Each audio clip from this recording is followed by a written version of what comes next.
Hello, hello, we are in a dive here. Alaska 261.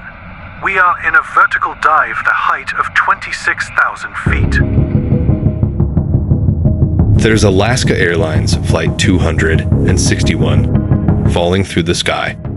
As the plane quickly loses altitude, both pilots struggle to level it by pulling back on the control columns with all of their might. As the plane plummets towards the sea, screams resound throughout the cabin. Strong G-forces are felt by the passengers, and flying debris strike the ceiling. The crew stops the aircraft's fast fall after it has descended around 7,000 feet in just 80 seconds, leveling it at a height of about 25,000 feet. Still unresolved is the issue that led to the drop, and there's a risk of another one. The crew is physically worn out, the aircraft is hardly maneuverable, and the situation is catastrophic. Can the pilots safely land the aeroplane and stop it from plunging farther towards the Pacific Ocean? This is the Flight 261, Alaska Airlines tale.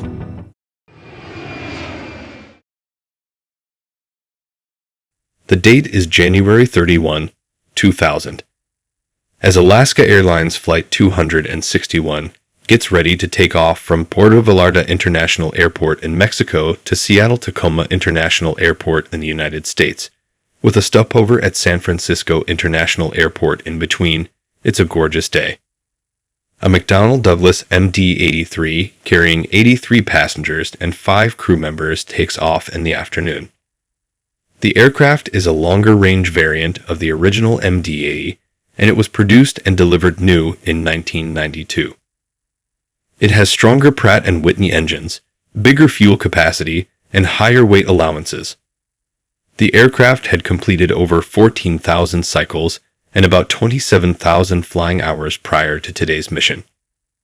The aircraft takes off from Puerto Vallarta International Airport and crosses the Pacific Ocean to the northwest before entering the United States air. It goes on along the coast of California and then enters San Francisco International Airport. 4 hours is how long the trip to San Francisco is expected to take. The flight takes an extra 2 hours to reach its ultimate destination, Seattle-Tacoma International Airport, after making a quick stop in San Francisco. Both of Flight 261's pilots have a lot of experience. With more than 4,000 hours spent on the MD-80, 53-year-old Captain Ted Thompson has almost 18,000 flying hours under his belt. First Officer William Bill Tansky, a 57-year-old pilot, has over 8,000 flying hours under his belt, the majority of which he has gained while serving as an MD-80 First Officer. Tansky has employed Thompson as a pilot for 15 years, and Alaska Airlines for 18. Both pilots have served in the military in the past and have impeccable safety records. Tansky, Navy, and Thompson both served in the U.S. Air Force. The 5-person crew was completed by 3 flight attendants who work in Seattle. In 2000, despite the experience and commitment of its personnel, Alaska Airlines had serious operational and financial difficulties. In an attempt to save expenses and boost operational effectiveness, the airline extended the maintenance periods for a few of its aircraft components. They sought to maximize income and minimize downtime by keeping their aircraft in the air longer by lowering the frequency of inspections and repairs. The airline has faith in its revised maintenance plan because the Federal Aviation Administration, or FAA, even authorized these longer intervals. But what first appeared to be a calculated step towards efficiency would soon expose unanticipated difficulties that would put their operations to the absolute test. Pushing back from the gate, Alaska Airlines Flight 261 takes off at around 2:30 Pacific Standard Time. As they taxi approach the runway, the pilots turn on their engines. With beautiful skies and mild winds, the weather is perfect. The first officer sets the aircraft on the runway after a brief taxi, and the crew is given the all-clear to take off shortly after. Soon after the first officer pulls forward the thrust levers, they speed down the runway and take off. As the passengers take in the breathtaking sights and pristine sky, A major issue is growing with the aircraft's horizontal stabilizer, which is situated near the tail. A trimmable horizontal stabilizer on the MD-83 allows the plane to tilt up or down to change its pitch. This part helps to maintain a stable fly path by adjusting the pitch attitude without requiring constant pilot input, hence greatly lowering pilot effort. Throughout the several phases of flight, the trimmable stabilizer is essential for balance and control. Through the rotation of a fixed Acme nut, the jack screw mechanism controls the movement of the stabilizer, forcing it to tilt up or down and changing the stabilizer's angle. A caution signal appears in the cockpit as the autopilot tries to adjust the stabilizer while ascending 23,400 feet. Everyone on board is unaware that the stabilizer has gotten jammed and locked at a small nose-down angle because of increased friction and decreased thread efficacy caused by significant wear on the stabilizer's jack screw and ACME nut, which went undetected because of longer maintenance intervals. The seemingly flawless flight is about to take a turn for the worse as the aircraft's concealed technical problems start to show. The aeroplane is still climbing, but it is doing it more slowly. The pilots choose to take manual flight control and deactivate the autopilot, which means applying up to 50 pounds of force to the control columns. They manage to achieve their cruising altitude of 31,000 feet despite the growing difficulties, and the power required on the control columns is somewhat decreased to around 30 pounds. The crew struggles with the unresponsive stabilizer for the next 2 hours. They try a range of strategies to take back control. They first attempt to use the pickle switches, which turn on the electrical motors in the tail, but they don't work. After that, they try to manipulate both devices at once by using the longitudinal trim handles, also known as suitcase handles. Regretfully, nothing comes of these attempts. The alternative trim system, which uses a separate motor, is then used by the crew. Still, the stabilizer is not moved by this system either. They examine the circuit breakers in the hopes that an electrical malfunction may be the cause of the problem. But every breaker is in its proper location. The stabilizer won't budge from its fixed position of 0.4 degrees nose down, so the pilots have to use a lot of manual energy to keep the aircraft under control. In an attempt to find some respite, they re-engage the autopilot at 3:46 p.m. However, the issue still exists. The flying crew learns more about the series as they carry out further troubleshooting of the circumstances. Using their checklists as a guide, Captain Thompson and First Officer Tansky coordinate their efforts. The horizontal stabilizer's lack of reactivity is a big obstacle despite their experience. The pilots must use a lot of manual power to keep the aeroplane level since the stabilizer is still locked at a modest nose-down tilt.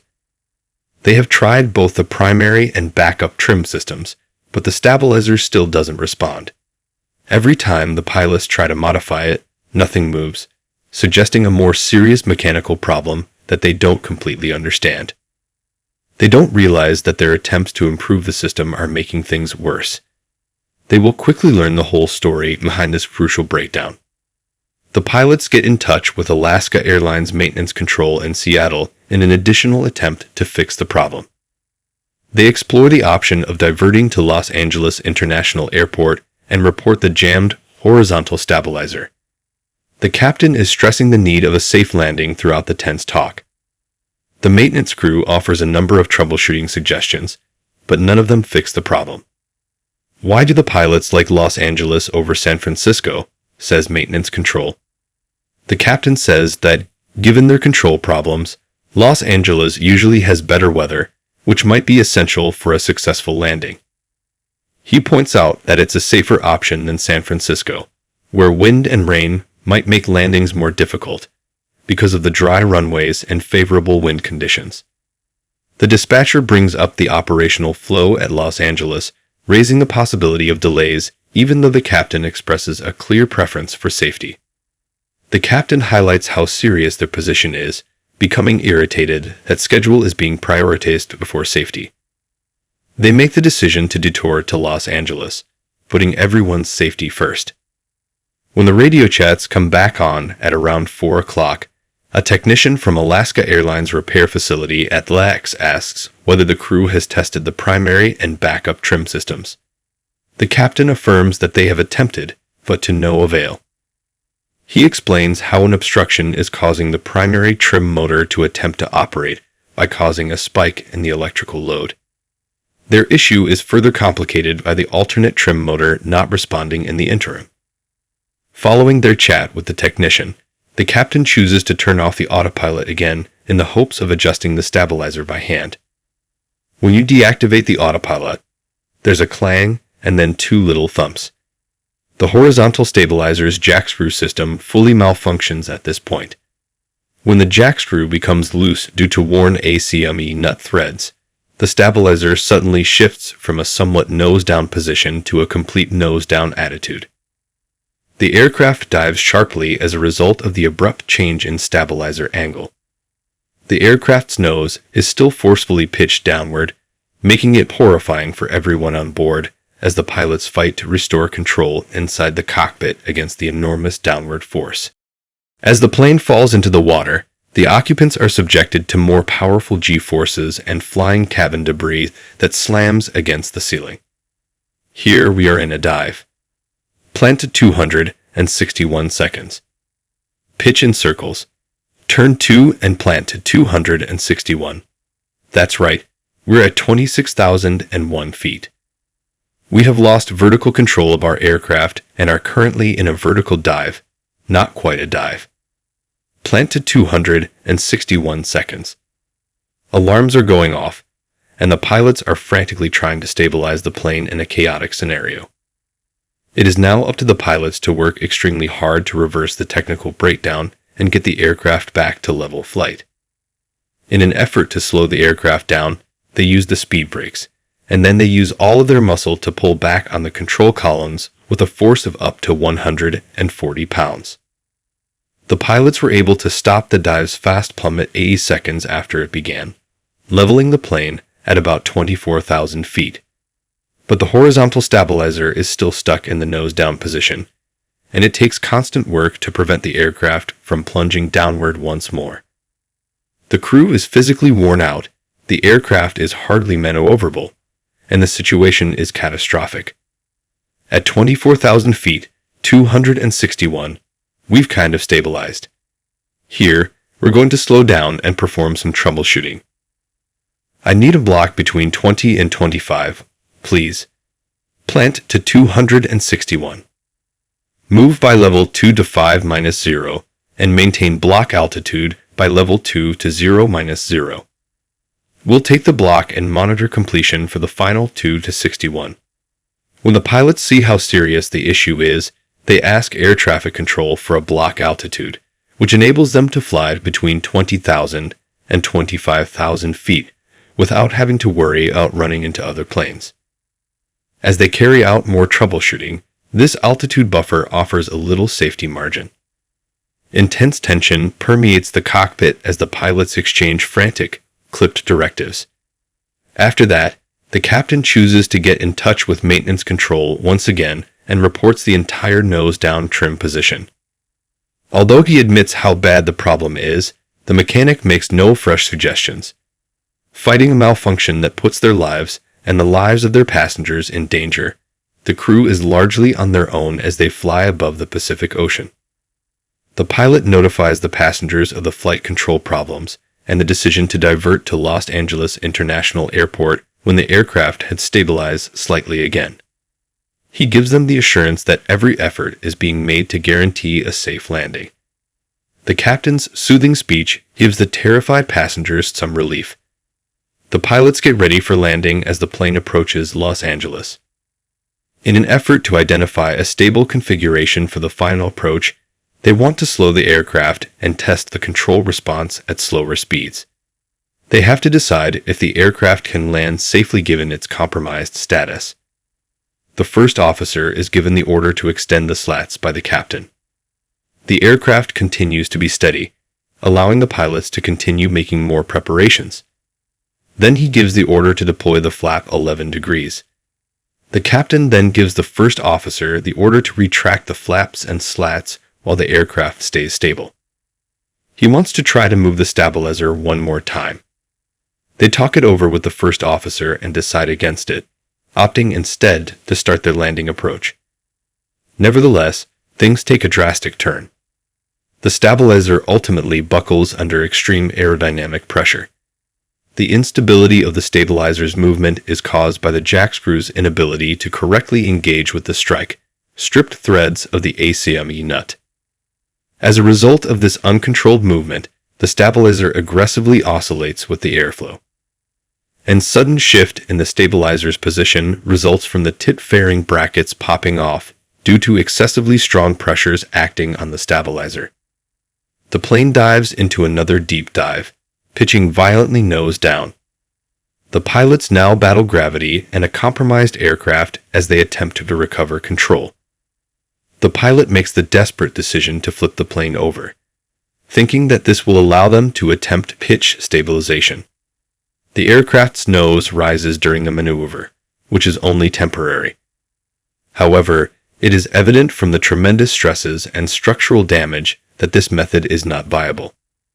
The pilots attempt to salvage their aircraft one final time as it approaches the water at high speed.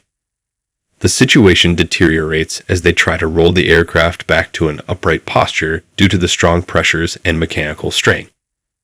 The engines begin to stall as a result of their increased difficulty handling the sharp angles and disturbed airflow. The aeroplane loses power, and any control it may have left. The control surfaces are unresponsive, and the aircraft stays inverted despite the pilot's best attempts to rectify its orientation. In a last-ditch effort to recover control, the pilots carry out a number of directives. They attempt to correct the aeroplane by pushing and rolling, but the pressures are too strong. The plane is traveling faster and faster, and every second the water becomes closer. In the end, the first officer calls for a mayday, but doesn't send it by radio. At 4:21 p.m., after exhausting all possible options, the aeroplane makes contact with the ocean. The aeroplane is severely damaged in the crash, shattering apart. Out of the 88 individuals on board, none of them survived the crash due to its extreme force. As debris strews across the ocean's surface, Alaska Airlines Flight 261 comes to an unfortunate conclusion. Pilots on adjacent planes have reported witnessing the aircraft crash into the sea. Radio broadcasts from the water promptly notify air traffic control of the impending calamity. To find the debris and collect the flight data recorder and cockpit voice recorder, a huge search and recovery effort was initiated following the incident. About 2.7 miles to the north of Anacapa Island in California was the search area. Following many days of intense searching, the Flight 261 debris was discovered on the ocean floor. Using remotely controlled vehicles, search workers methodically searched the debris field until ultimately finding the flight data recorder and cockpit voice recorder. The National Transportation Safety Board was tasked with analyzing these devices. The breakdown of the horizontal stabilizer jack screw assembly, which suffered severe wear as a result of inadequate lubrication and prolonged maintenance intervals, was found to be the principal cause of the incident, according to the study. The jack screw jammed at first because of the extreme deterioration of the ACME nut threads induced by this wear. When the stabilizer assembly finally gave apart fully due to sustained aerodynamic pressures, the stabilizer began to move uncontrolled, which caused the aircraft to plunge fatally and crash into the Pacific Ocean. Significant modifications to aviation safety laws, such as more stringent maintenance schedules and enhanced inspection procedures for crucial components, resulted from the sad loss of Alaska Airlines Flight 261, which brought to light important maintenance practices and regulatory oversight difficulties. Captain Ted Thompson and First Officer William Tansky received the Airline Pilots Association Gold Medal for heroism in appreciation of their efforts. They displayed incredible bravery and expertise in trying to retake control and lessen the damage, probably averting a bigger catastrophe on the ground. Our investigation into Alaska Airlines Flight 261 is now complete. Thank you all for tuning in. Don't forget to like, subscribe, and hit that notification bell so you never miss out on our future content. Until next time, stay curious, stay creative, and keep exploring.